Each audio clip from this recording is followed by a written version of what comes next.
आपको ये वीडियो अच्छी लगी तो इस चैनल को subscribe and bell icon press कर दीजिए।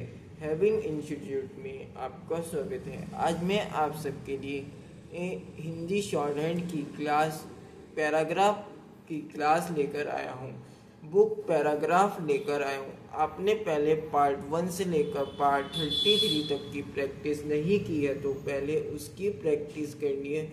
उसके बाद आपको पैराग्राफ स्टार्ट करने हैं। अब मैं पैराग्राफ 34 स्टार्ट करना है। अब मैं पैराग्राफ 34 स्टार्ट कर रहा हूँ।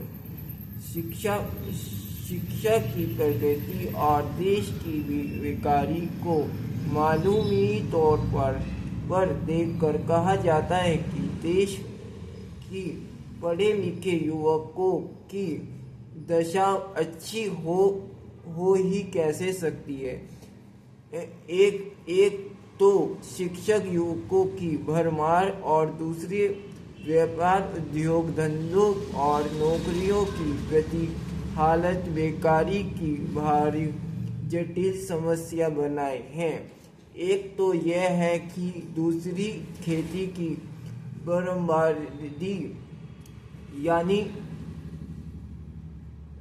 90% किसानों जो गांवों में रहते हैं उनकी दशा देखकर हम कह सकते हैं कि यदि खेती तथा देशी व्यापार आदि में किए जाने योग्य सुधार शीघ्र नाश किए गए तो ऐसा हो कि कुछ दिनों बाद देश में आतंकवाद की लहर उठ पड़े।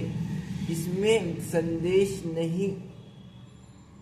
संदेह नहीं है कि कांग्रेस मंत्रालयों ने जो कुछ किया है वह जहां तक हो सकता है कि किसानों की भलाई के लिए किया है और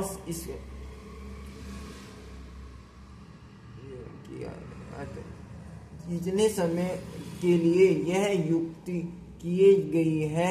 यदि इसमें इतने समय तक रह गए तो देश के बड़े सवाल हल करने का भरसक प्रयत्न होगा।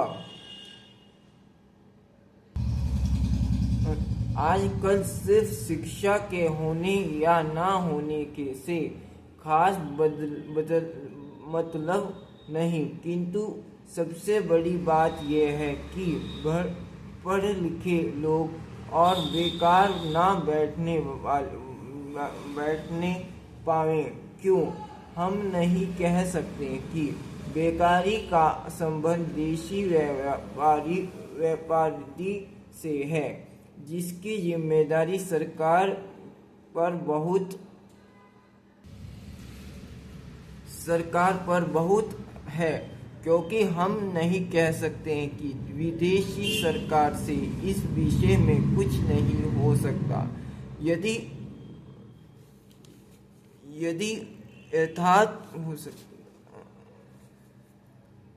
यथार्थ मैं कहना चाहता हूँ कि हमारे औद्योगिक और व्यापारिक तनों का कारण हमारी दास्तां है। अतः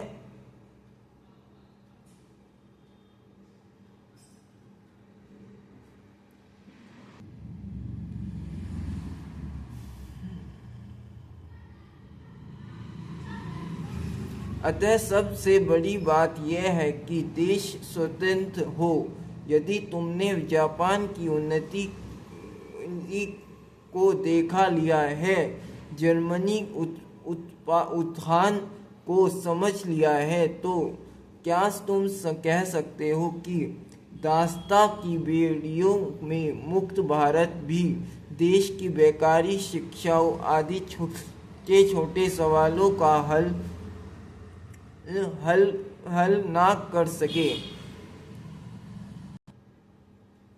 अतः जैसा पहले कहा जा चुका है,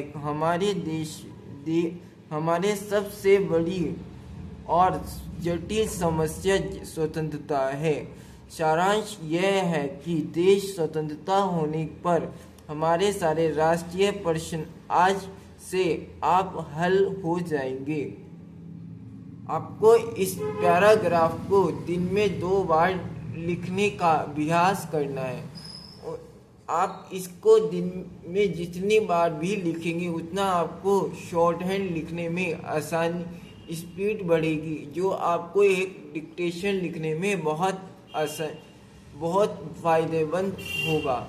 आपको यह वीडियो अच्छी लगी तो इस चैनल को subscribe and bell icon press कर दीजिए।